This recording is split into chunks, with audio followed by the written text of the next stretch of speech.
लोगों के जबान पर हर वक्त ये शिकायत आती रहती है कि भाई हम एक ऐसे जमाने में पैदा हुए हैं जिसमें फसाद बरपा है, बेदीनी है, हराम खोरी है, वगैरह वगैरह। ऐसे मौके पर इस्लाह कैसे हो, किस तरह हो? उस इस्लाह के लिए अल्लाह तबारक व तआला ने एक बुनियादी बात इस आयत करीमा में जिक्र की है। वो बुनियादी बात यह है, तर्जमा पहले करता हूँ आयत का, कि बारी ताला फरमाते हैं कि या अय्युहल्लज़ीना आमनू, ऐ ईमान वालो, अलैकुम अनफुसकुम, तुम अपनी खबर लो, अपनी खबर लो, ला यदुर्रुकुम मन ज़ल्ला इज़ा हतदैतुम, अगर तुम खुद राह रास्त पर आ गए, हिदायत हासिल कर ली, तो जो लोग गुमराही के रास्ते पर जा रहे हैं वो तुम्हें नुकसान नहीं पहुंचा सकते। अपनी इस्लाह कर लो। अगर दूसरे गुमराही के रास्ते पर जा रहे हैं तो उनके गुमराही पर जाने की वजह से तुम्हें कोई नुकसान नहीं पहुंचेगा अगर तुमने अपनी इस्लाह कर ली। इलल्लाहि मरजिउकुम, आखिर में तुम सब लौट कर अल्लाह के पास जाओगे।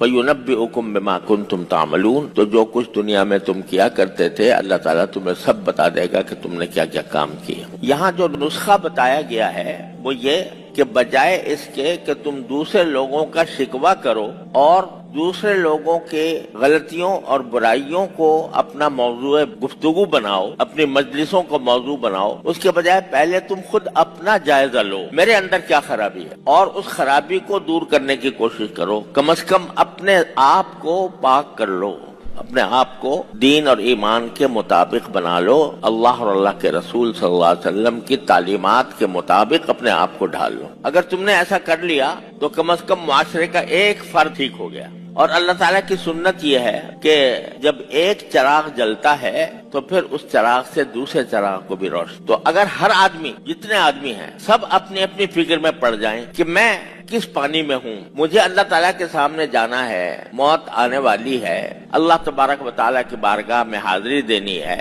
अपने अमाल का जवाब देना है, तो मैं उसके लिए क्या तैयारी कर रहा हूँ और अपने कौल में, अपने फेल में, अपने जिंदगी के मुख्तलिफ शोबों में मैं किस हद तक अल्लाह जल्ल जलालुहु और रसूल करीम सल्लल्लाहु अलैहि वसल्लम के अहकाम पर अमल करता हूँ। अगर करते हो, जायजा लेकर देखो, तो अल्लाह का शुक्र अदा करो। और अगर नहीं करते, यानी कहीं न कहीं कुछ न कुछ खराबी मेरे अंदर मौजूद है, तो फिर उस खराबी की